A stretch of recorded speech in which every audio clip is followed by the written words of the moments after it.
नमस्कार, मैं हूं आपके साथ ऋतिका सिंह और अब बात उस साजिश की जो कि पुतिन की तरफ से समंदर में रची जा रही है। रूस और यूक्रेन के बीच चल रही जंग अब ऐसे पड़ाव पर पहुंच गई है जहां से रूस यूक्रेन को सबक सिखाने के लिए कुछ भी करने पर आमादा हो चुका है।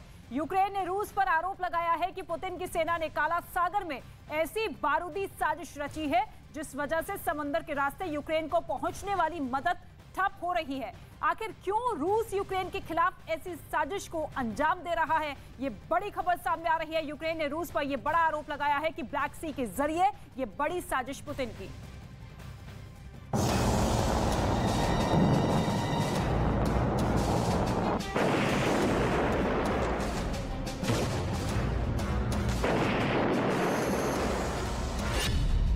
यूक्रेन के खिलाफ बारूदी साजिश।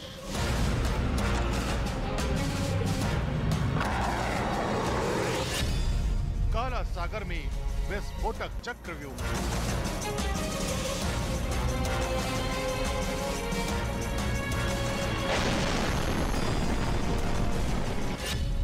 पुतिन की सेना का ऑपरेशन ब्लैक सी।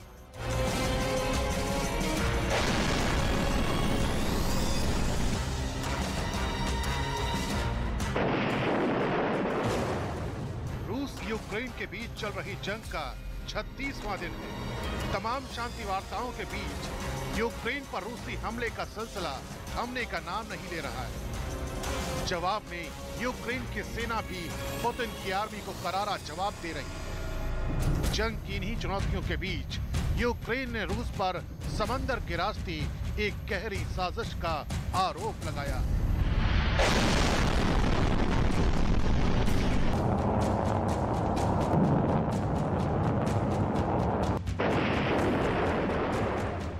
यूक्रेन का दावा है कि रूस ने जंग की आड़ में काला सागर में ऐसा बारूदी चक्रव्यूह तैयार किया है जिसका मकसद समंदर के जरिए होने वाले कारोबार को ठप करना है।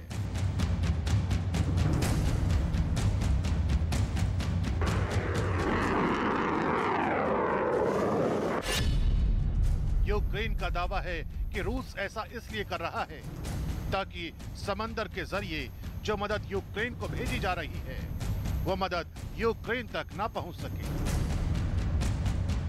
यही वजह है कि ज़ेलेंस्की ने इस मुद्दे पर पुतिन को घेरना शुरू कर दिया है। साथ ही इस मामले में यूरोप समेत दुनिया के दूसरे देशों से भी दखल देने की मांग की है। यूक्रेन ने रूसी साजिश का ऐसे वक्त में पर्दाफाश किया है जब कुछ ही घंटों पहले अमेरिका ने यूनाइटेड नेशन में इस मुद्दे पर रूस को घेरा था।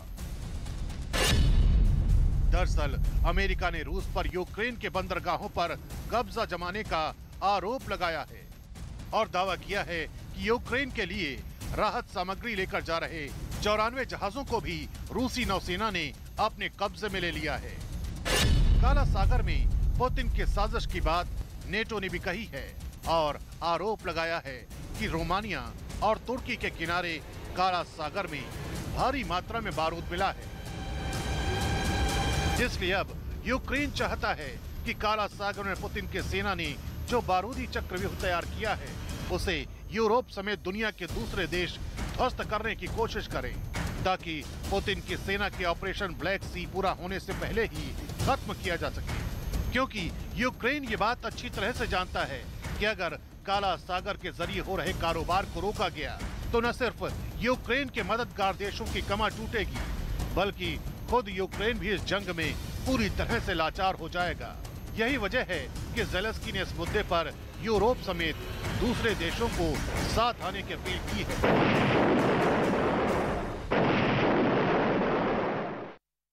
और अब सबसे बड़ा खतरा इस वक्त ज़ेलेंस्की की जान पर आ चुका है क्योंकि एक बड़ा मिसाइल हमला सिर्फ और सिर्फ ज़ेलेंस्की को मैसेज देने के लिए किया गया है। रूस की एक सीक्रेट मिसाइल ने एक बड़ी और शानदार इमारत को किस तरह 2 टुकड़ों में बांट दिया है, इस रिपोर्ट को आप देखेंगे तो पता चलेगा कि पुतिन मॉस्को में बैठकर ज़ेलेंस्की के साथ भी कुछ ऐसा ही जल्द कर सकते हैं।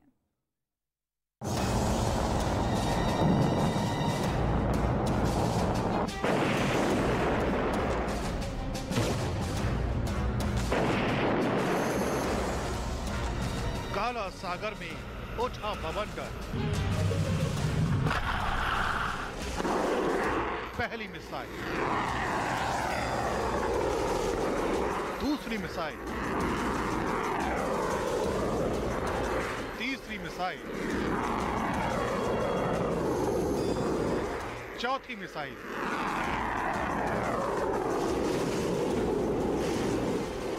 और फिर ये चारों मिसाइल निकल पड़ी अपने अपने टारगेट पर। निशाने पर दक्षिणी यूक्रेन के 4 बड़े शहर माइकोलेव, मारियोपोल, खेरसोन और ओदेसा, चारों शहर में मिसाइल अलर्ट जारी हो गया। लेकिन यूक्रेन कुछ भी करने की हालत में नहीं था और फिर हुआ माइकोलेव में पहला मिसाइल इंपैक्ट।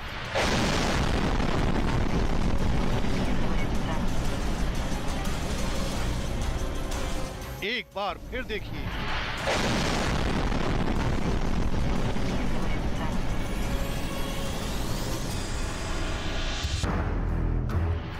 मिसाइल नहीं दिखी तो गौर से देखिए। हम वीडियो की रफ्तार धीरे कर देते हैं।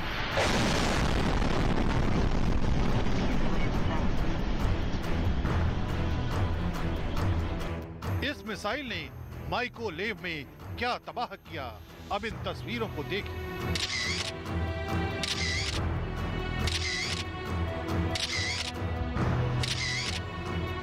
यूक्रेन में अब तक इससे खतरनाक मिसाइल अटैक नहीं हुआ है।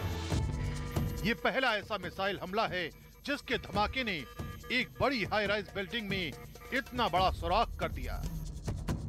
ये माइकोलेव की एक सरकारी इमारत है जिसको हुआ नुकसान देखिए और यहाँ टकराई मिसाइल की ताकत को समझिए। ये 10 मंजिला इमारत है या कहें थी। यहाँ पर रूस की मिसाइल का हमला ऐसा हुआ कि अब आर पार देखा जा सकता है।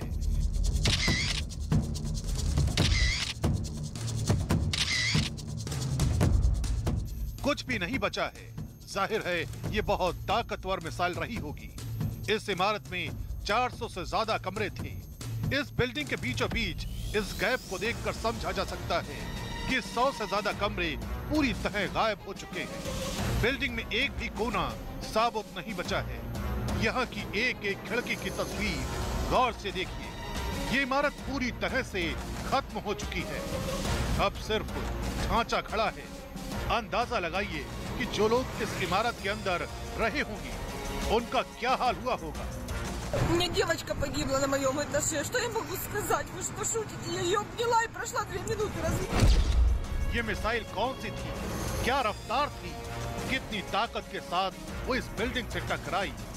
अब तक जो बातें पता चली हैं, उसके मुताबिक ये कैलिबर क्रूज मिसाइल है।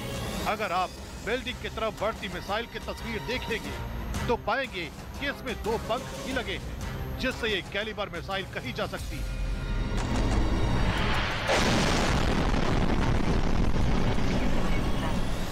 जब हमला हुआ तब माइकोलेव में सुबह के 8:45 बज रहे थे। माइकोलेव में सुबह ही सुबह रूस ने ऐसी मिसाइल स्ट्राइक की कि यूक्रेन युद्ध का अब तक का सबसे खतरनाक मिसाइल हमला कहा जा सकता है।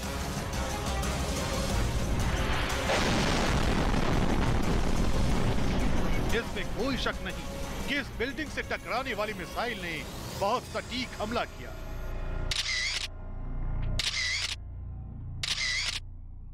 До повномасштабного вторгнення росіян це була цивільна адміністрація Миколаївської області. Наразі сьогодні вранці о 8:50 було нанесено вогневе ураження в цю будівлю.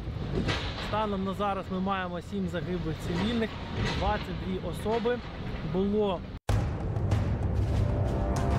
एक सरकारी इमारत पर इतना बड़ा हमला करके रूस ने ये दिखाने की कोशिश की है कि वो माइकोलेव को घुटने टेकने पर मजबूर कर देगा। इसमें वो कोई कोर कसर नहीं छोड़ेगा। माइकोलेव का हमला ज़ेलेंस्की को भी ये बताने के लिए है कि राजधानी कीव में उसका ठिकाना रूस के रहमो करम पर ही अभी तक कायम है। Позитивними ті сигнали, які ми чуємо з переговорного майданчику. Але ці сигнали не заглушають розриви російських снарядів. Звісно, ми бачимо усі ризики. Звісно, ми не бачимо підстав для довіри словам, що звучать від тих чи інших представників держави, яка продовжує воювати заради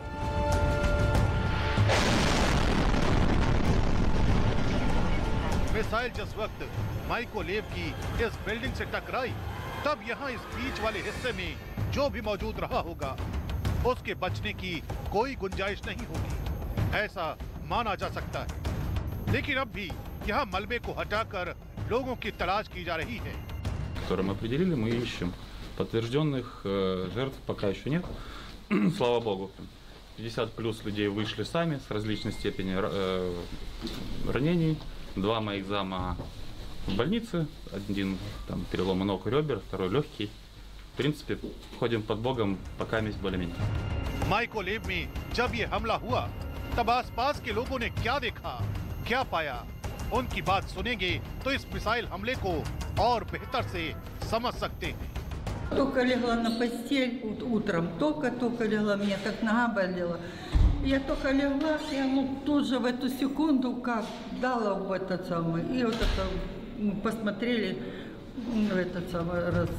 चाहे माइकोलेव की ये बिल्डिंग हो या फिर मारियोपोल का थिएटर, रूस की बमबारी में सबसे बड़ा रोल कैलिबर मिसाइल का रहा है। जिस तरह माइकोलेव की बिल्डिंग में बीच में ऐसा बड़ा छेद बन गया, उसी तरह मारियोपोल का थिएटर भी बीच से तबाह हुआ था जब 16 मार्च को रूस ने यहां हमला किया था। 15 दिन के अंदर रूस ने अपने सटीक मिसाइल हमले से फिर से यूक्रेन को एक मैसेज दिया है। शांति वार्ता के दौरान इन हमलों से पुतिन क्या कहना चाहते हैं, ज़ेलेंस्की क्या सोचते हैं, वो देखिए।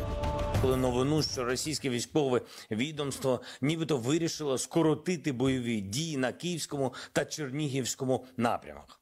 Що ж, так можна сказати і про Чорнобаївку, ніби російська авіація просто вирішила поменше літати, а російська техніка поменше.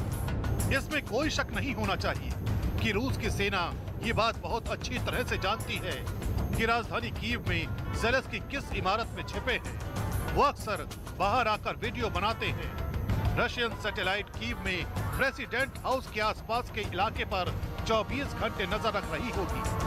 अगर रूस माइकोलेव की सरकारी बिल्डिंग मिसाइल हमले से उड़ा सकता है, तो ज़ेलेंस्की भी कीव में सुरक्षित नहीं कहे जा सकते। क्या रूस ज़ेलेंस्की के संभावित ठिकानों पर भी मिसाइल से अटैक कर सकता है?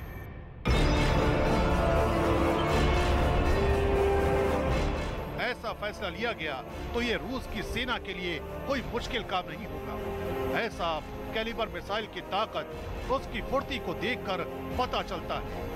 इस मिसाइल के खिलाफ अभी तक यूक्रेन का एयर डिफेंस सिस्टम नाकाम रहा है। ये मिसाइल समंदर में किसी जंगी जहाज से लॉन्च होने के बाद किस तरह आगे बढ़ती है, वो देखिए। पहले मिसाइल एक के बाद एक मल्टी टारगेट्स के लिए लॉन्च की जाती है।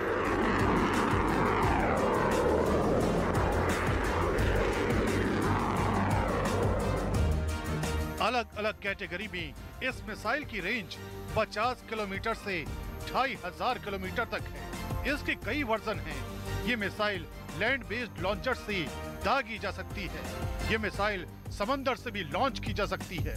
एक बार लॉन्च होने के बाद ये मिसाइल ट्रांससोनिक से लेकर सुपरसोनिक रफ्तार तक अपने टारगेट की तरफ बढ़ती है और 3 मीटर के दायरे पर सटीक हमला करती है।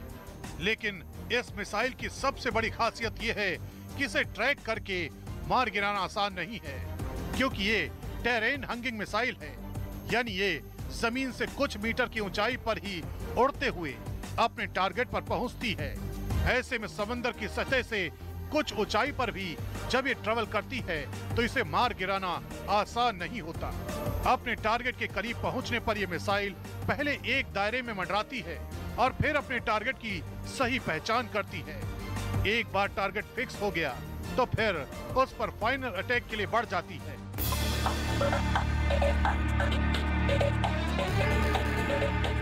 और फिर उस टारगेट का हश्र ऐसा ही होता है जैसा माइकोलेव की इमारत का हुआ या फिर मारियोपोल में इस थिएटर का हुआ था। अब ये मिसाइल के वॉर हेड पर निर्भर करता है कि उसमें कितना बारूद है, माइकोलेव पर अटैक करने वाली मिसाइल से पता चलता है कि इसमें बारूद की मात्रा बहुत ज्यादा थी। रूस अभी यूक्रेन में 250 से 300 किलोमीटर रेंज वाली कैलिबर मिसाइलों से हमला कर रहा है। ऐसे में अगर ज़ेलेंस्की पर कोई हमला प्लान किया गया तो उसमें कैलिबर मिसाइल का ही इस्तेमाल होगा और तब रूस एक नहीं सेल्वो अटैक करेगा, यानी 2 या उससे ज्यादा मिसाइल दागी जाएंगे ताकि एक ही बार में मल्टी टारगेट्स पर हमला करके मिशन को अंजाम दिया जा सके। लेकिन अभी तक रूस के रुख से लगता है कि वो यूक्रेन की लीडरशिप को नुकसान नहीं पहुंचाना चाहता। रूस का फोकस अब भी यूक्रेन के मिलिट्री टारगेट है और वो अब सुखोई 25 की बमबारी से समझ सकते हैं। ये रूस का सुखोई 25 लो लेवल बॉम्बर है जो ज्यादातर ग्राउंड ट्रूप को सपोर्ट करने के लिए मिशन को अंजाम देता है। देखिए कैसे अपने टारगेट पर रॉकेट से हमला कर रहा है। अब रिपोर्ट्स हैं कि शांति वार्ता के बीच उत्तरी यूक्रेन में कीव और चर्निहिव के आसपास रूस अपनी सेना की डिप्लॉयमेंट में कमी कर रहा है, लेकिन यूक्रेन को इस पर पूरी तरह से भरोसा नहीं है। वो रूस की मूवमेंट को अब भी शक की निगाह से देख रहा है। Саме їхні хоробрі та ефективні дії змушують ворога відходити на цьому напрямку. Проте не варто втрачати пильність. Ситуація не стала легшою. Масштаб викликів не зменшився. Російська армія все ще має значний потенціал для продовження атак проти нашої держави. У них ще багато техніки і вистачає абсолютно безправних людей, яких вони можуть відправити в котел війни. Протягом дня у Миколаєві продовжувалась рятувальна операція. Розбирали завали будівлі обласної адміністрації, яка була зруйнована російськими ракетними ударами. Станом на цей час відомо про 8 загиблих та 30 поранених. एक महीने से ऊपर खिंच चुके इस युद्ध में अभी और तबाही देखने को मिलेगी, इसका डर सबको सता रहा है। संयुक्त राष्ट्र से लेकर अंतर्राष्ट्रीय परमाणु एजेंसी सब आगाह कर रहे हैं कि तबाह हो चुके यूक्रेन में अगर युद्ध जारी रहा और न्यूक्लियर प्लांट भी निशाने पर आ गए तो यूक्रेन में परमाणु त्रासदी देखने को मिल सकती है। लेकिन सच यही है कि यूक्रेन में युद्ध कब रुकेगा, इसका अंदाजा अभी लगाना मुश्किल है।